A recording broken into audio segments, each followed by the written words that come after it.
Hola, muy buenas tardes. A veces las cosas se dicen con todas las letras y a veces con todos los ceros que sean necesarios.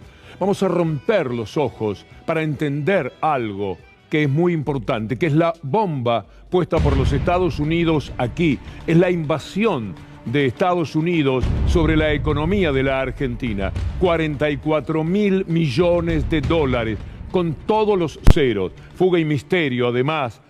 Macri, la deuda más polémica que uno pueda imaginar, pero una deuda que coherentemente Macri toma desde la condición neoliberal. Vale la pena mirar la línea del tiempo desde 1956, cuando con un golpe de Estado se pudo dar paso a la entrada del Fondo Monetario Internacional en la Argentina. Veamos esta línea del tiempo, veamos lo que ocurrió desde 1956 para entender lo que mañana puede ser la parte central del esperado discurso del presidente. 1956, el ingreso de Argentina al fondo. Acuerdos stand-by del 58 al 70, tiempos de Frondizi, Guido, Onganía. 1975, Isabel Perón, junto a Guido Di Tella, firma el primer acuerdo de un gobierno peronista. 3 nuevos préstamos durante la dictadura y uno que tuvo que firmar Alfonsín en 1984 por el desastre que venía de la dictadura. 1989, 2000,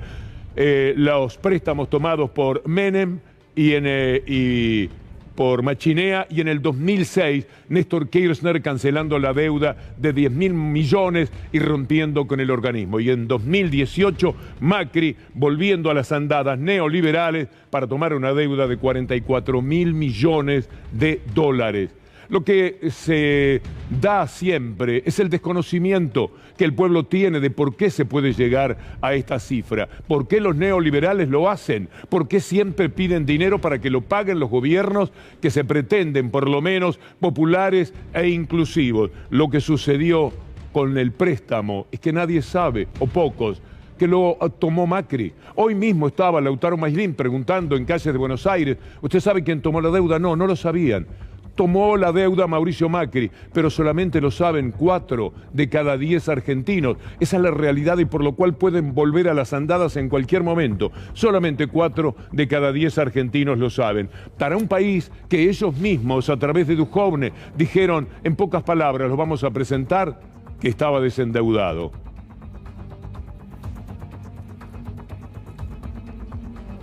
También nos dejó una bendición, que es que el gobierno anterior era tan estrafalario, tan poco comprensible, tan poco homologable para el resto del mundo, que nadie le prestaba plata. Entonces, la Argentina hoy tiene niveles de endeudamiento bajísimos, tanto a nivel del gobierno, como a nivel de las empresas, como al nivel de las familias. Era por eso que se tenían fe, que podían decir al unísono Macri y Duhovne, no vamos a recurrir al Fondo Monetario Internacional. Usted dirá, pero ¿eso es verdad? ¿Esto es cierto? ¿De veras dijeron eso? Porque es muy raro que después tomaran 44.000 millones que iban a ser 57.000 millones de dólares. No, no puede ser que lo hayan dicho. Sin embargo, vale la pena recordarlo. ¿Al Fondo Monetario para que haya un préstamo asistente a la Argentina? No. Vamos a cumplir el inciso 4 como el artículo 4, ¿no? Que es de informar cuáles son nuestros números. Pero no préstamo. Pero no préstamo. He decidido iniciar conversaciones con el Fondo Monetario Internacional. Hace minutos hablé con Christine Lagarde, su directora. Nicolás Duhovne manifestando. No volvamos al fondo, Carlos. Hemos iniciado conversaciones con el Fondo Monetario Internacional para tener una línea de crédito preventiva.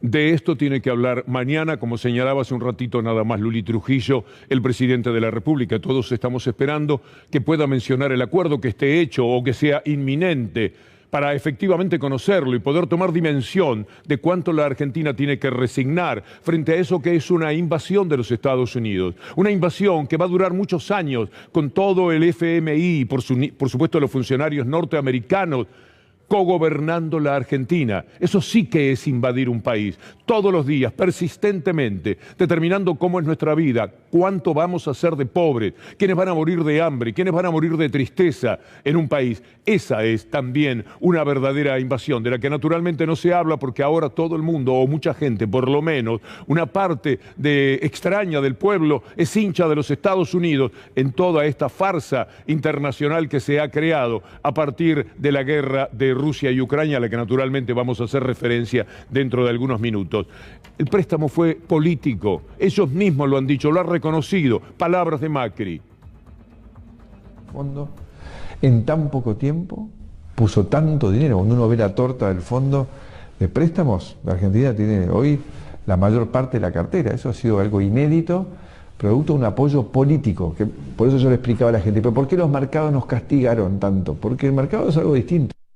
Y tomando 100.000 millones de dólares en los 2 primeros años, más de eso, de los privados, y tomando 50.000 millones de dólares del Fondo Monetario Internacional, igual, el resultado de la gestión neoliberal fue el que vamos a poner en pantalla. Pero antes es muy importante recordar cómo fue el recorrido, la calidad política que tuvo ese préstamo dado a Macri. Ahí está el país que dejó Macri, 2019.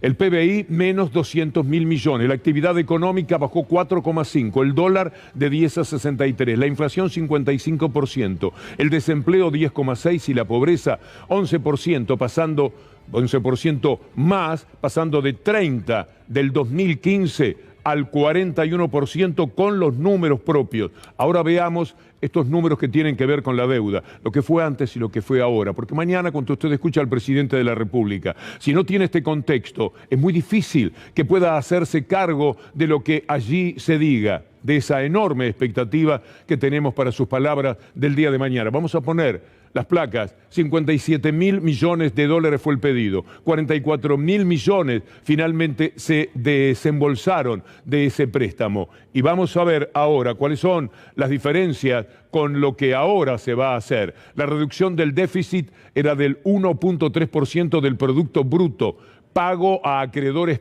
privados que fugaron. Reducción del déficit de 3 a 2,5 del PBI, refinanciación de la deuda y acumulación de reservas. Mire, el Destape, la gente de Roberto Navarro, hoy publicó un análisis formidable sobre lo que era el acuerdo de Macri. ¿Sabe cuántas veces estaba la palabra ajuste en la letra chica del acuerdo de Macri? 25 veces. Ahí está la información. 25 veces repetían la palabra ajuste y comprometían rebajas salariales y despidos masivos. Vamos a recordarles simplemente el tupé, el descaro que han tenido para decir que ellos, que contrajeron esta deuda, que empobrecieron al pueblo argentino, que permitieron la invasión clara de los Estados Unidos en la vida de los argentinos por muchísimos años, son capaces de decir que podrían arreglarlo en 5 minutos. Los señores del fondo, lo único que dicen es, nosotros no estamos apurados por cobrar a la Argentina. Lo que queremos nos digan cuál es su plan. ¿Cómo van a hacer para ordenar su economía, para poder devolver esta plata? Les vamos a dar 10 años para pagarla. Lo mismo que los demás. Nosotros, si ganábamos la elección, Juana, antes del 10 de diciembre ya habíamos arreglado la deuda con los privados y con el fondo a 10 años. Eso te quería preguntar. Cuando ustedes toman la deuda, ¿también presentan un plan de cómo se va a pagar esa deuda? Exactamente, exactamente. Pero claramente, como teníamos la elección de por medio, muchos no querían extender hasta que ver quién iba a ser el que iba a gobernar. Claro. Pero nosotros ganábamos la elección, lo arreglábamos en 5 minutos. Claro. Pero nosotros ganábamos la elección, lo arreglábamos en 5 minutos. Caradurismo, insolvencia moral, lo que usted quiera llamarle, a esto que se estaba diciendo por el hombre que contrajo toda esa monumental deuda. Porque lamentablemente estamos hablando de la del Fondo Monetario Internacional, porque lo primero que tuvo que hacer Martín Guzmán fue hacer el acuerdo con los privados. ¿Se acuerda usted toda la presión mediática que había en contra de lo que el gobierno argentino quería hacer? Todos jugando para ese mundo de bonos, de buitres, de estafadores internacionales, representados ahora particularmente por el fondo. Pero el Fondo Monetario Internacional entró a la vida de los argentinos no solamente por Macri, sino también por el gobierno de los Estados Unidos, que dijo, esta es la manera de volver a dominarlos. Les damos el dinero y después hacemos con ellos lo que se nos antoja. Lamentablemente, parte de lo que se les ocurra lo van a poder hacer con la Argentina, por más que se resista, aunque esperamos, por lo menos en este periodo, en este tramo de la historia de la Argentina, que haya personalidad para no vivir de rodillas. Enseguida, tras esta muy pequeña pausa, muy rápida, vamos a ir a la guerra de Rusia y Ucrania.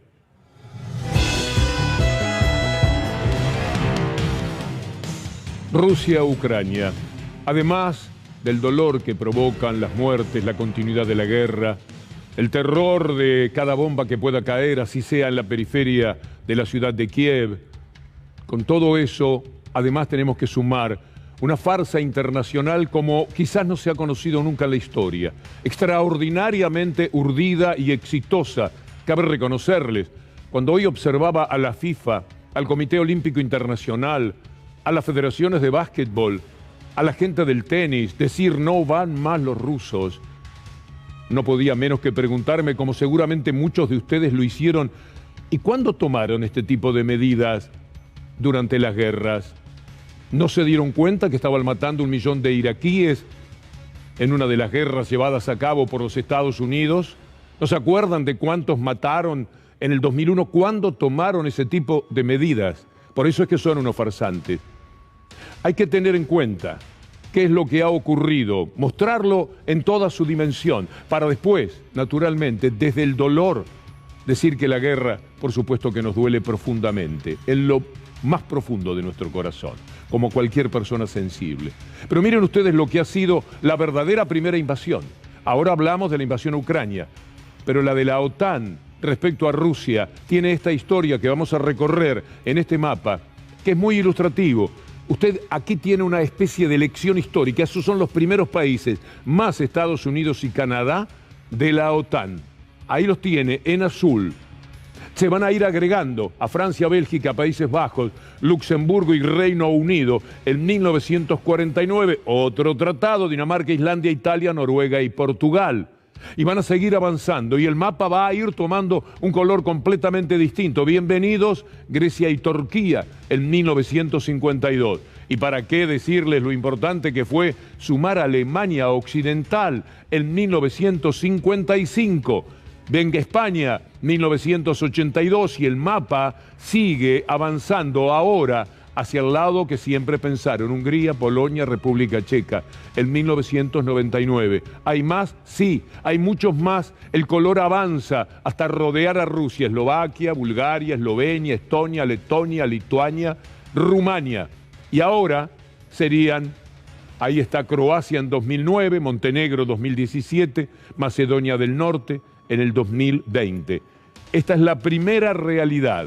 La otra se desprende de palabras que Condoleezza Rice, una lamentable funcionaria del gobierno de Estados Unidos, tiempos de Bush, tiempos de llevar la muerte a cientos de miles de personas donde se les ocurriere en el mundo, dice en su respuesta para definir lo que está pasando con Rusia y Ucrania. Préstele atención, por favor. Well, and I have argued that when you invade a sovereign nation, that is a war crime. I mean, I think we're at just a real basic point there. Well, I'd agree. It is certainly against every principle of international law, and I think the world is there. Certainly NATO is there. He's managed to unite NATO in ways that I didn't think I would ever see again after the end of the Cold War. Con una sonrisa está marcando lo importante que ha sido uniendo a los países de la OTAN, todos naturalmente bajo la égida de los Estados Unidos. Vale la pena hacer un repaso europeo sobre los antecedentes que existen en toda esta historia por la cual podemos hablar de esa farsa extraordinariamente armada. Cabe reconocer que la victoria en materia de información es total, mucho más que ahora ni siquiera permiten que lleguen a Europa las noticias por Sputnik y por RT, es decir, desde Rusia para el resto del mundo, muy difícil captar información, sobre todo en Europa, sobre todo donde está la OTAN. Mira esta chica, Serbia, hablando de un poco de historia europea muy reciente. Yo soy serbia y sobreviví al bombardeo de la OTAN en el 1999. Pasé casi 3 meses escondiéndome de las bombas temiendo por mi vida y la de mis seres queridos. Por eso soy la primera en decir que la guerra es todo lo que está mal en el mundo. Cualquier persona sana condenaría semejante acto de violencia. Los últimos 8 años el Estado ruso insistió e insistió para que Ucrania respete los acuerdos de Minsk que Kiev se negó a cumplir. Y tuvieron mucha paciencia mientras los ucranianos mataban a rusos en el país vecino. En paralelo se gestaban en Ucrania cada vez más movimientos nazis que hacían todo lo posible para matar el pasado soviético en común. Destruyeron monumentos, símbolos históricos y hasta prohibieron hablar en ruso. Jorge Elbaum, del Llamamiento Argentino Judío, hace una observación sobre este tema de lo nazi. Para los que no entienden lo que quiso decir Vladimir Putin sobre la necesidad de desnazificar Ucrania, este video difundido por Eduard Dolinsky, el director general del Comité Judío de Ucrania, es una escena del 18 de febrero del 2019 en el Shopping Mall Gorodok de la ciudad de Kiev. Ahí está, el despliegue de esa bandera que hace a una historia muy particular, cómo surgen los grupos de ultraderecha de Ucrania. También es un desprendimiento de la historia, porque también tuvieron que padecer la gran hambruna que produjo Stalin en 1932 y 1944. Pero luego vino una afiliación a lo nazi muy particular, con un hombre particularmente controversial de la historia ucraniana, Stepan Bandera, que tiene relación con aquella atroz matanza de los barrancos de Kiev, a poquitos kilómetros de Kiev, donde asesinaron, después de desnudarlos y tirarlos en un barranco, a 33.700, un poquito más, ciudadanos judíos. Esto ha pasado y esto tiene que ver también con esta parte de la historia. Mire usted la revista Time, lo que dice cómo surgen los grupos neofascistas. Lo dice la revista Time.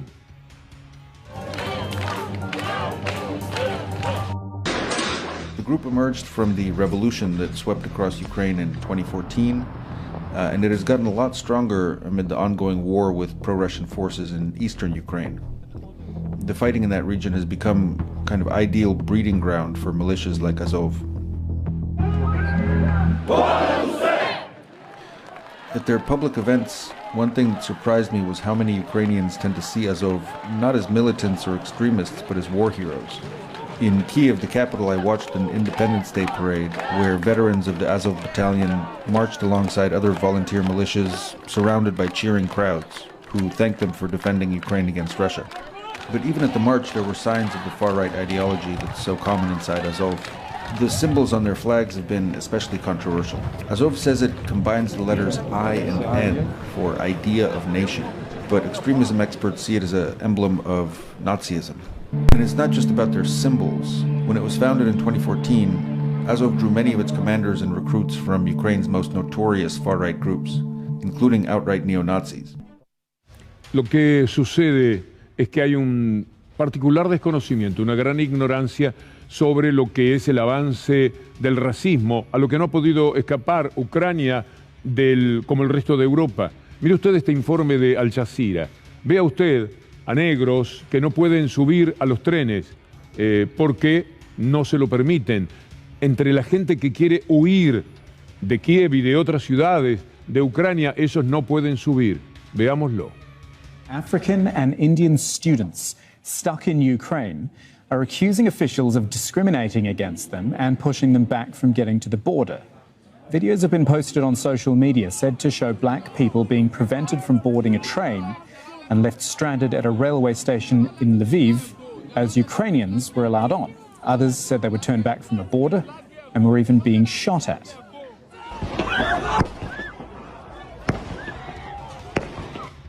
Es decir, en medio de tanto dolor, todavía más pena con esta forma tan tremenda de racismo que impide a personas que también quieren salvarse, que también tienen miedo de que les caiga una bomba, salvarse huyendo del país y no les permiten subir a los trenes. Negros, indios y vas a saber a quiénes más. Se lo impiden. El racismo de Europa es algo muy conocido. Vamos a ver este tuit que habla con elocuencia de lo que allí está sucediendo de Nahuel Lanzón, el racismo velado, y no tanto, que están mostrando los europeos, debería ser una señal de alerta para el resto. hay que defender a Ucrania porque son como nosotros, tienen Instagram y ven Netflix, suelen decir, están diciendo. Mire esta nota del diario inglés The Telegraph. Ucrania es un país europeo, su gente ve Netflix y tiene cuentas de Instagram, vota en elecciones libres y leen periódicos sin censurar. Esto es lo que da como explicación de Telegraph para hacer valer el apoyo de toda Europa o para hacerlo comprensible de toda Europa a Ucrania. Vamos a ver una especie de combo de los medios que hablan de esta situación de la guerra de Rusia y Ucrania, claramente provocando la idea de marchar hacia una tendencia. Acompáñanos con las imágenes, porque esto también es sumamente elocuente. Aquí está. But this isn't a place, with all due respect, you know, like Iraq or Afghanistan, that has seen conflict raging for decades. You know, this is a relatively civilized, relatively European, I have to choose those words carefully too, city where you wouldn't expect that or hope that it's going to happen. It's very emotional for me because I see European people with blue eyes and blonde hair being killed, children being killed every day with Putin's missiles and his helicopters and his rockets. Et on parle pas là de Syriens qui fuient des bombardements du régime syrien soutenu par Vladimir Poutine. On parle d'Européens qui partent dans leurs voitures qui ressemblent à nos voitures. Now the unthinkable has happened to them. And this is not a developing third world nation. This is Europe. On est au 21e siècle, on est dans une ville européenne et on a des tirs de missiles de croisière comme si on était en Irak ou en Afghanistan, vous imaginez? Sí, es muy difícil y si todos se dejan cooptar por este tipo de información, por esta visión sesgada y horripilante de lo humano, por supuesto que tienen asegurada la victoria, pero creo que algún tipo de pelea hay que dar para acercarnos mínimamente a la verdad de esa víctima tan propicia que las guerras generan. Y en esa guerra Zelensky está pidiendo que Ucrania sea de una vez por todas aceptada por la OTAN. Vamos a ver cómo lo reclama y cuál será la respuesta finalmente de la OTAN, que en esto aún se mantiene indecisa. Звертаємось до Європейського Союзу щодо невідкладного приєднання України за новою спеціальною процедурою. Ми вдячні партнерам за те, що вони поряд з нами, але наша мета – бути разом з усіма європейцями. І головне – бути на рівних. Я впевнений, що це справедливо. Я впевнений, що ми на це заслужили. Я впевнений, що все це можливо. Por supuesto que hay otro tipo de intereses que tampoco van a llegar jamás a la mayoría de las gentes. Por ejemplo, cuando Biden habla tan enfáticamente, pretende que nos olvidemos, los que lo hemos sabido, caramba, lo hemos sabido por Trump cuando lo denunciaba, que su hijo era un colaborador muy importante, un hombre muy fuerte de una de las empresas más grandes de Ucrania. Estamos hablando de Humphrey Biden. Mire esta noticia. El hijo de Biden, director en la mayor empresa privada de gas de Ucrania. Hunter Biden tuvo que dimitir como consultor por posible conflicto. El vástago del presidente de Estados Unidos dice que logrará una economía fuerte de Ucrania. Y ahora, ¿cuál es la relación? Mire este reportaje de la ABC de los Estados Unidos a Humphrey Biden. Did you and your father ever discuss Ukraine? No. As I said, the only time was after a news account, and it wasn't a discussion in any way. There's no but to this. No, we never did. Your dad said, I hope you know what you're doing. I hope you know what you're doing. I do. And I said, I do. And that was literally the end of our discussion. Hunter Biden reportedly made $50,000 a month to sit on the board of a Ukrainian gas company called Burisma. At the time, his father, former Vice President Joe Biden, was the Obama administration's point person on Ukraine. Do you regret being on the board to begin with? No, I don't regret being on the board. What I regret. Es decir, la carrera por el gas tiene partícipes necesarios como ellos. Pero si no fuera así, si no tuvieran esos intereses, igual sería la verdadera razón del conflicto. Además del sentido expansionista e imperial con el que se puede manejar Estados Unidos, no lejos de Rusia, por supuesto, en ese concepto. Pero la pelea es por ver quién tiene más gas, por quién vende más gas.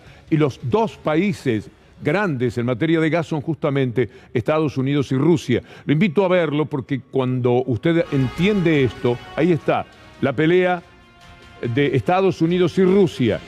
El resto de los países prácticamente no figura en el marcador. Estados Unidos tiene una leve ventaja sobre Rusia, pero Rusia estaba por superar todo eso porque tiene un gasoducto que se llama Nord Stream 2 que iba a determinar que el gran consumo de gas, el mayor consumo de gas de Europa, tuviese que ver con el consumo de gas de Rusia. Estados Unidos no lo quería permitir por 1000 razones, entre otras, y quizás en primera línea por las razones económicas, pero también por la cuestión de influencia, porque mientras la OTAN es un grupo de países lacayos de los Estados Unidos, maneja mejor el mundo. Si Rusia tiene demasiada injerencia y demasiada fuerza con la llave del gas, pues entonces pierde hegemonía. Veamos esto que le estamos mencionando del gasoducto que está en cuestión y ahora detenido, una consecuencia inmediata del diferendo.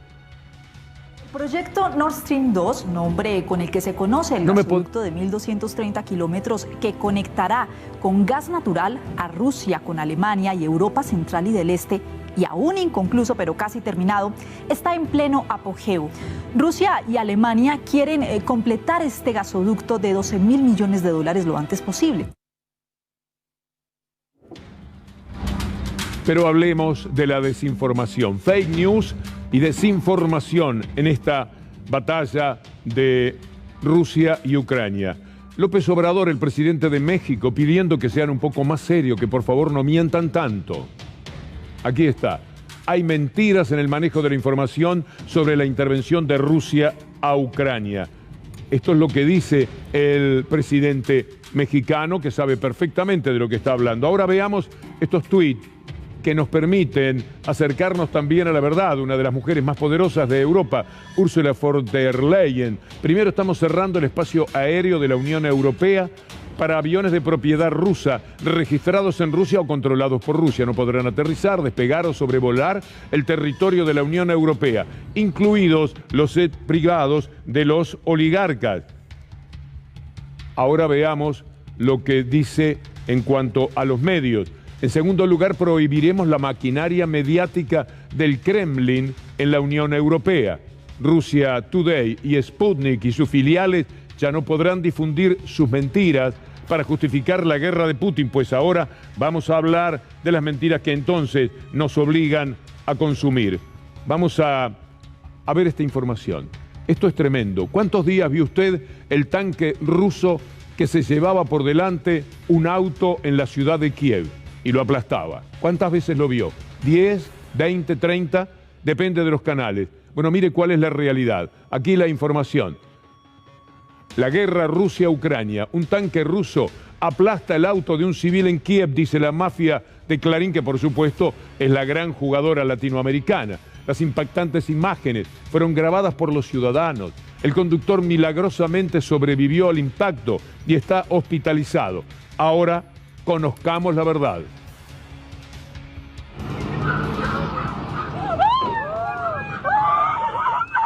El tanque no era ruso. El tanque era un tanque de las fuerzas ucranianas. Es decir, durante 3 días mintieron que este ataque de un tanque, que vaya a saber qué le pasó, por qué se desvió de esa manera contra un automovilista en Kiev, era algo hecho por los rusos. Caramba, hay que ser insano mentalmente. Bueno, con esto se ha jugado durante todo el tiempo. A esto hace referencia López Obrador cuando dice: paremos un poco de mentir, paremos esta maquinaria. Y esto desmiente a la funcionaria de la Unión Europea cuando dice: para que no conozcamos las mentiras de ellos y para que no compitan con nuestras mentiras, tendría que agregar, porque se han pasado mintiendo todo este tiempo. Mire este wipe que le vamos a mostrar, es decir, doble pantalla de la revista Time. Una tapa es mentira y la otra es verdad. ¿Cuál cree usted que es mentira? Sí, la de Putin, esa con el bigotito de Hitler. Ahí está lo que ha sucedido. Mire cuál es el tratamiento que para nosotros le dio el diario La Nación a esta mentira. Por supuesto, el retorno de la historia, la otra tapa, la verdadera, fue olvidada. Veamos la tapa utilizada. Traerles a los dos, a Martín y a vos, la tapa de la revista Time, mira, las últimas horas. Quiero saber si les parece exagerado, cuál es la lectura. Bueno, obviamente el parangón es un poco dramático. Digo, por el momento me parece un poco exagerado. Sabemos que en el caso del nazismo hubo una cuestión racial también que por lo menos no está presente. Por el momento es una comparación, es una analogía exagerada. Menos mal que le pareció un poco exagerada, pero la tapa ni siquiera era cierta. Vamos a decir algo respecto a Putin y Rusia. Me parece que quienes abatieron al nazismo fueron los rusos. Usted puede verlo en la serie de la Segunda Guerra Mundial. ¿Quiénes entran a Berlín y con qué costo? Rusia regó Europa con 23 millones de cadáveres en la Segunda Guerra Mundial, más de eso.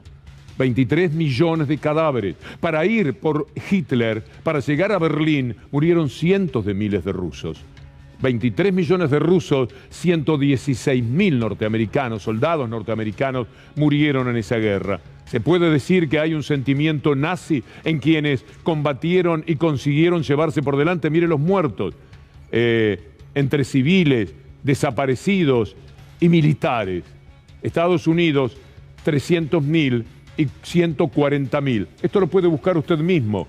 Esto es fácil de encontrar porque es muy descarado. Es demasiado injusto jugar con estos números y con la supina ignorancia que sobre estos temas tiene la gente. Piense usted que así aquí 4 de cada 10 creen que la deuda la construyó Macri con el Fondo Monetario y hay 6 que no saben.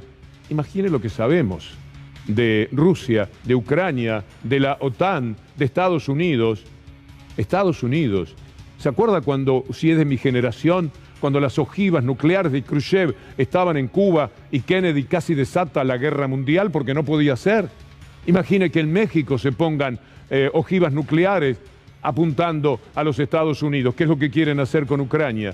La OTAN, teniendo Ucrania, podrá estar mucho más cerca de Rusia. Este es un combate que ya no es guerra fría, sino lamentablemente esta guerra, por ahora no tan convencional que tenemos, porque la manera de defenderse de Zelensky es con sus propios ciudadanos como escudo humano. No se pueden tirar bombas ni misiles sobre Kiev, salvo en un error que sería gravísimo. Esto puede ocurrir. Por eso todavía están rodeando Kiev y dando vueltas y no la toma el ejército ruso, porque la defensa de Zelensky es con su propia gente, con la vida de su propia gente. Es decir, aquellos que no son soldados. Vamos a mostrarles ahora algo más de las mentiras. Esta es muy buena, es muy lamentable también. Mire la Nación Más con un jueguito muy particular. Poné el video del piloto. El piloto ucraniano es una cosa impresionante. Impresionante, míralo. Fíjate bien el avión, es esa mancha negra que vos ves en el cielo. Un detalle, Edu. Le vuelven a tirar de todos lados.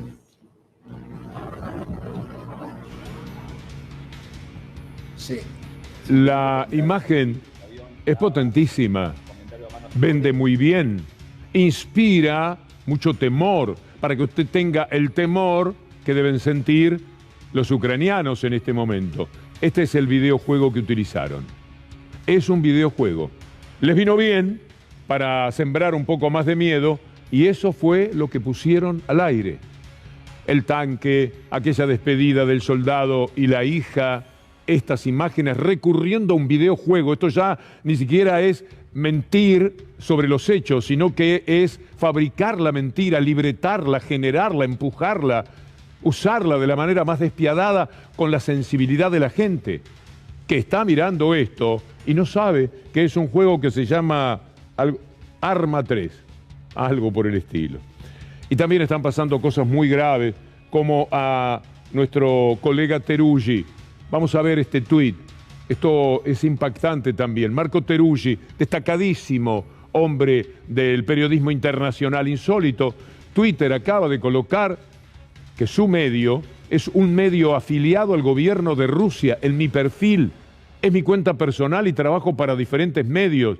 Sí, efectivamente es compañero de trabajo mío en la 750, pido que sea reiterada esa mentira. Se lo pide a Twitter Marco Teruggi. A eso estamos llegando.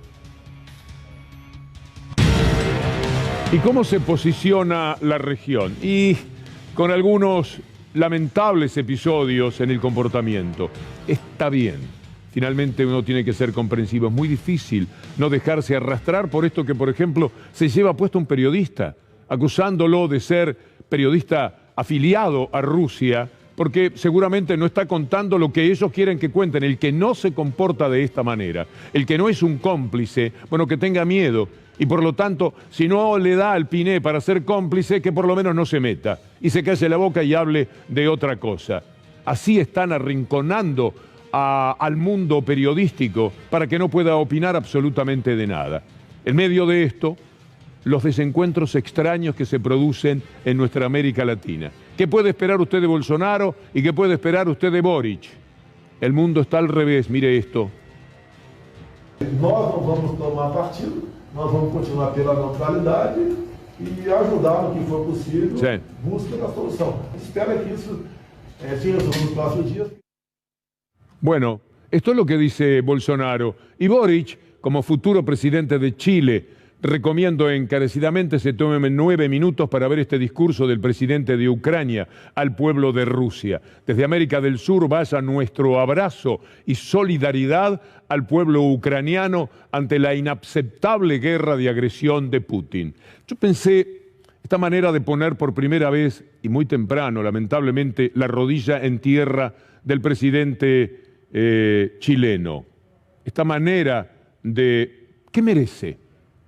Merece el saludo de Pichetto. Ahí está. El presidente electo de Chile es de izquierda, pero claramente identificado con Occidente. Su inteligencia lo llevó a reivindicar el mensaje del presidente de Ucrania, repudiando la invasión rusa, la violación de su soberanía y el uso legítimo de su fuerza. Esto es lo que consiguió Boric con su tuit. Vamos a ver el comportamiento argentino en la ONU. Habla Santiago Cafiero. Es imperioso que Rusia cese en el uso de la fuerza, que cesen las hostilidades. Es imperioso también que las grandes potencias asuman su responsabilidad e interrumpan una lógica de la escalada de consecuencias imprevisibles. Bueno, menciona el todos, a uno le gustaría mayor énfasis respecto a esa doble vara, que es muy insultante para la inteligencia de cualquier persona. No pueden portarse de una manera tan desigual. Estados Unidos mata a 1 millón de iraquíes, no paró el básquetbol, no paró el fútbol, nada se detuvo, todo siguió andando como si tal cosa. Sanciones para Estados Unidos, permítame una risa macabra. Es tristísimo. Ahora todos están enfocando desde el deporte todo lo que permita acorralar a Rusia, a sus habitantes, y muchos de ellos ni siquiera seguidores de Putin, porque Putin también tiene su contra dentro de Rusia. Ahí están las marchas que lo denuncian en San Petersburgo particularmente. Por supuesto que Putin no es alguien querido por todos los rusos, desde ya que eso sucede. Pero aún a los rusos que no estén de acuerdo con Putin no los van a dejar jugar al tenis, no los van a dejar participar del fútbol, del básquetbol, y vamos a ver qué otro tipo de sanciones del Comité Olímpico Internacional, de la FIFA, que ya sabemos, la desvergüenza con la que se comporta en prácticamente todos los temas. Algo más que dijo Cafiero como respuesta a algo referido al macrismo. Mauricio Macri mandó a reprimir al pueblo boliviano y fue cómplice de un golpe de Estado. Está bien, pero yo te hablo... Explique eso primero. No me parece que tenga estatura moral alguien que mandó armas a Bolivia para reprimir a los bolivianos que se manifestaban en contra de un golpe de Estado.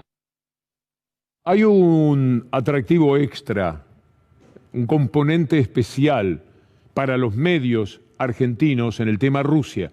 Todo lo que digan de Putin y de Rusia, ellos saben que han conseguido ligarlo al gobierno nacional por aquello que dijo Alberto Fernández, de la dependencia de Estados Unidos y del Fondo Monetario Internacional. Quizás las mejores palabras de Alberto Fernández, pero fue condenado por eso. Y Cristina tiene alguna fotografía con Putin. Y entonces hay una asociación de ideas para lo que ellos tienen una particular habilidad. La maldad se inspira muchas veces en formas de inteligencia que uno desprecia, por la que siente verdaderamente rechazo, pero que tiene que admitir que son muy ganadoras. Entonces mire cómo juegan con el silencio de Cristina. Si habla, porque habla, si se calla, porque avala a Putin. Y entonces Cristina Fernández publica un hilo de tuit. Vamos a leerlo rápidamente para tener en cuenta cuál es su criterio y su punto de vista. A 40 años de Malvinas y a 8 del conflicto entre Ucrania y Rusia por la península de Crimea, refrescando la memoria de algunos y algunas. Mire, vale la pena recordar, aquí está en el año 2014, siendo presidenta de la Nación y Héctor Timerman, canciller, Argentina formaba parte en carácter de miembro temporario del Consejo de Seguridad de la ONU, 2014. ¿Y qué pasaba en 2014? En ese año, el 15 de marzo, se trató en dicho organismo una resolución presentada por Estados Unidos que exhortaba a la comunidad internacional a no reconocer el resultado del referéndum por la independencia de Crimea. ¿Y qué más? Dice CFK. Ese día, 13 de los 15 miembros del Consejo de Seguridad, entre ellos Argentina, votaron a favor del texto presentado por Estados Unidos que defendía la soberanía, la independencia, la unidad y la integridad territorial de Ucrania. Bueno, tenemos el wipe que pensábamos de los bombardeos, porque son exactamente la misma historia. Lo que se ve ahora, ahí tiene los bombardeos de Irak y de Ucrania de este momento. La misma desolación, la misma tristeza, las consecuencias iguales, la devastación.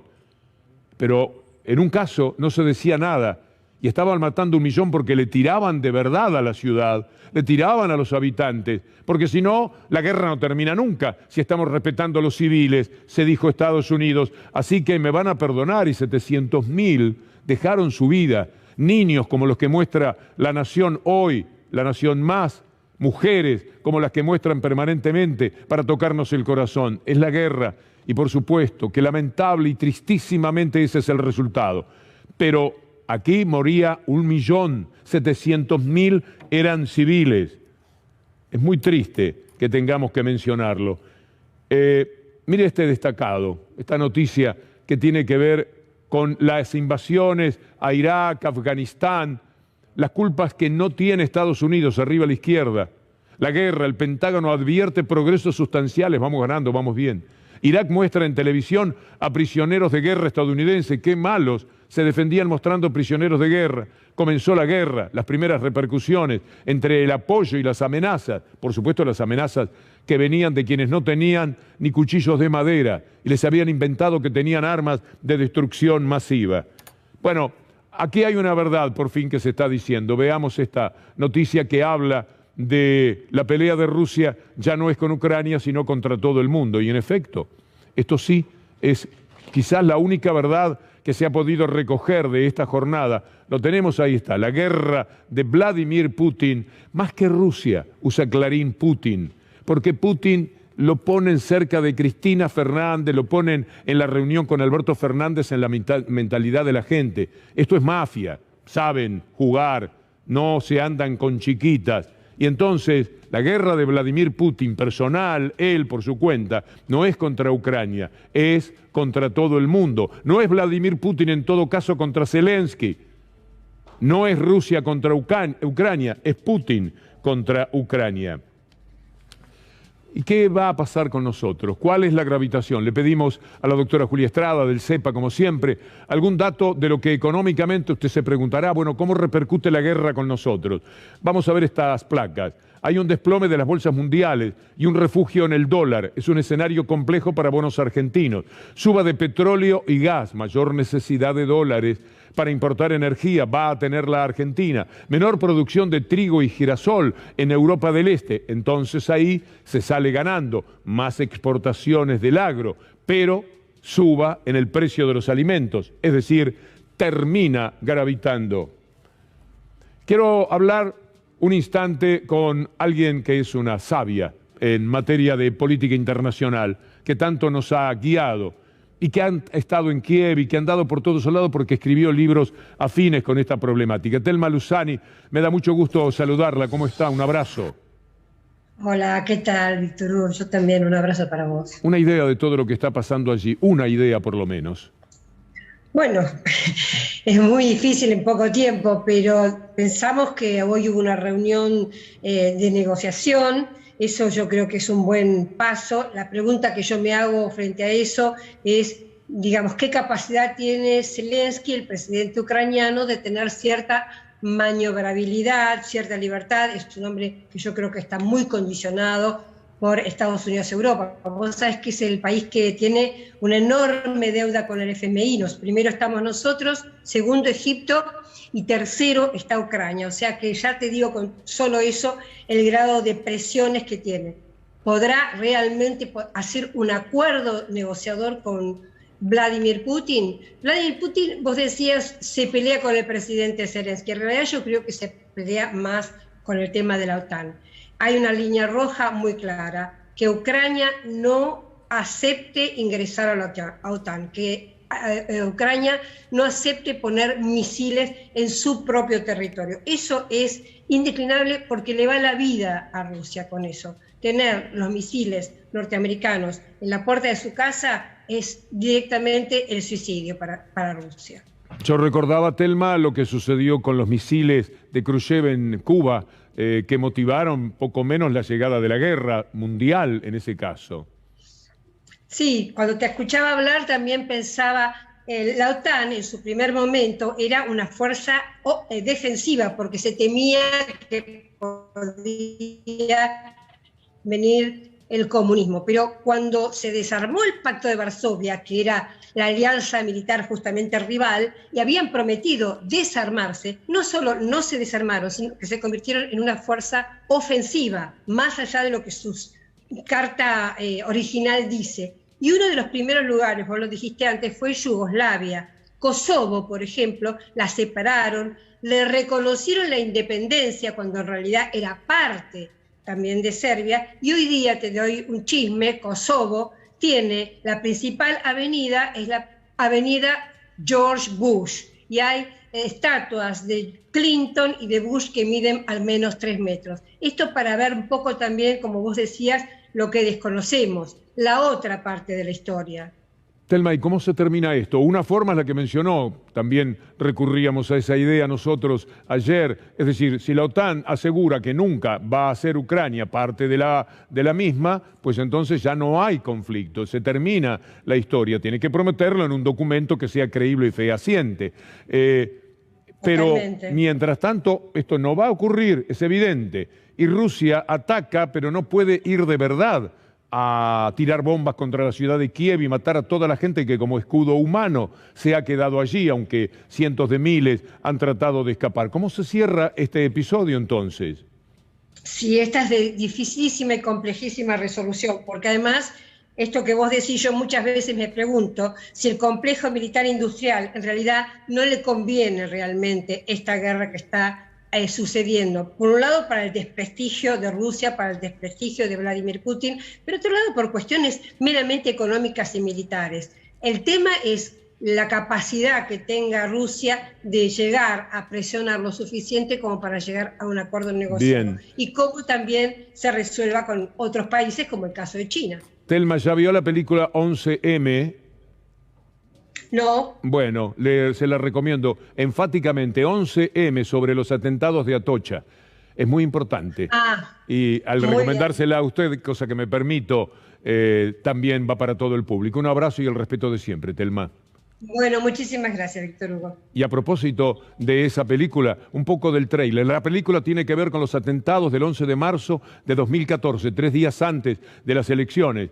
Y el protagonista fundamental, después de tanta muerte y de tanto dolor, será el presidente de entonces, Aznar, una especie de diablillo, de demonio que le miente a España y que termina pagándolo al perder las elecciones, porque está durante 3 días queriendo llevar las culpas a ETA y va quedando muy claro que se trataba de otro tipo de terrorismo, el que había cometido esos crímenes espantosos que padecieron los españoles. ¿Y por qué no quería Aznar que se mencionara a otra forma de terrorismo que no fuera ETA? Primero porque ETA le quedaba cómodo en la política interna, pero además porque si se mencionaba la internacionalidad de los atentados, muchos iban a pensar que su lacayismo a Bush en la guerra, acompañándolo él con Tony Blair, era el verdadero desencadenante.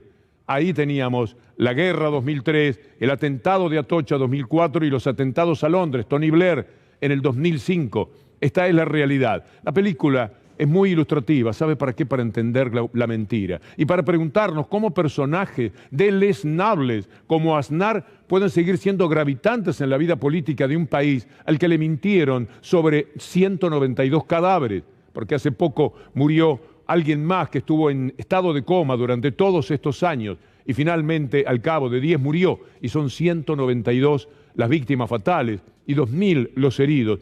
Instantáneamente Aznar empezó a llamar a los diarios personalmente para decirles el culpable es ETA y allí aparece un amigo al que respetamos tanto como el doctor Baltasar Garzón, el primero, el único que se animó a decirle a España no fue ETA. Yo les aseguro que esto no es un procedimiento de ETA, una manifestación extraordinaria.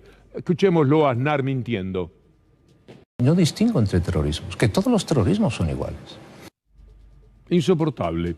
Vea la película. Es muy ilustrativa para entender este mundo de mentiras. Ya hemos asistido a unas cuantas. Está también Descenso, la de los Boeing que se caían en el supercapitalismo. Están las mentiras políticas de este tipo que uno puede perfectamente asociar con tantas como nos toca consumir en la República Argentina y en el mundo.